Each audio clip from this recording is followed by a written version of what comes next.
Ouwand hier al op 'n bytsakke Christo Strydom van CSN en Lizelda Libbe, CSN kliënt. Goeiemôre. Môre. Baie lekker om julle hier te hê. Christo, nou wat jy noem 'n Kersfees wonderwerk geval vanoggend. In watter opsig is Lizelda se geval vir jou uniek? Kyk Lizelda, ons moet een ding onthou, sy's aan 'n rolstoel gekoppel en sy sonder ledemate gebore. En sy het sonder oefening het sy nou al 5% in binne 1 maand van haar liggaamsmassa verloor. Sure.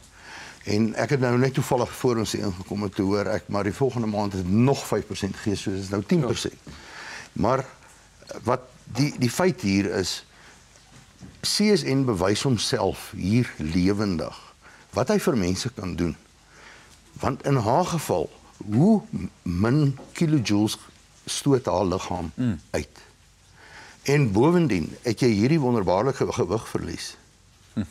So ek wil maar net sê, dit is sonder oefening en waar is 'n beter getuienis as vandag.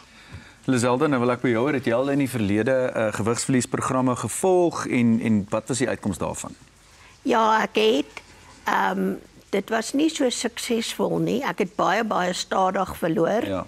En ek het cravings gehad en ek het nie genoeg geëet nie. Ek was honger, gedurig honger.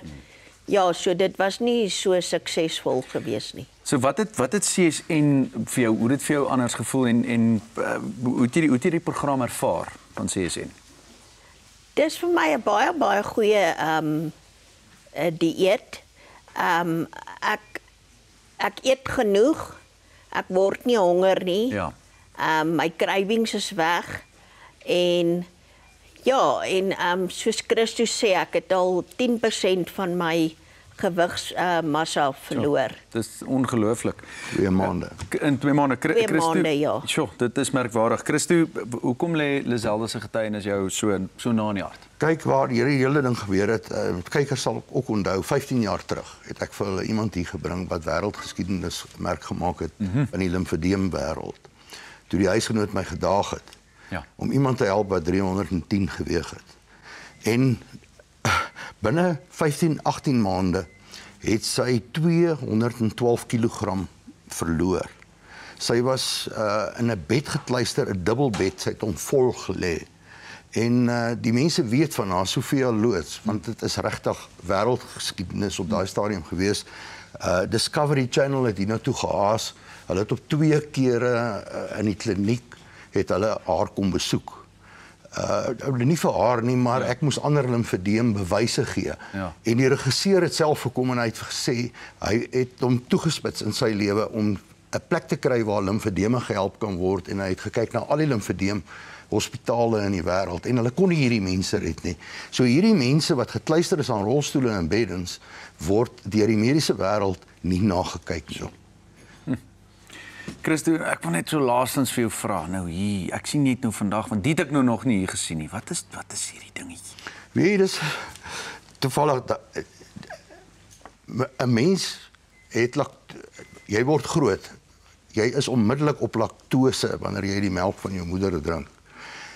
So daardie is 'n ingebore ding dat jy 'n smaakgevoel het, jy is lus vir suiker. En dit het my nou al hierdie jare gevat om vandag hier te sê, daai ding is vandag gebore. Nee. Van maandag af kan jy, of van môre van nou af kan die mense daai kry. Ek het gegaan om na my mening die beste in plaas van suiker. Die iemand wat 'n soettand het, want hy is gesertifiseer, dat jy kan kook met hom en bak met hom. En 1 ou pilletjie is gelykstaande aan 'n teelepel en hy was ook in my kliniese studie gebruik en daar was geen neeweffekte wat uitgekom het. Ek is seker mense gaan tou staan vir hom. Dankie Christo en Lizelda dat julle vanoggend 'n draai kom maak het by ons.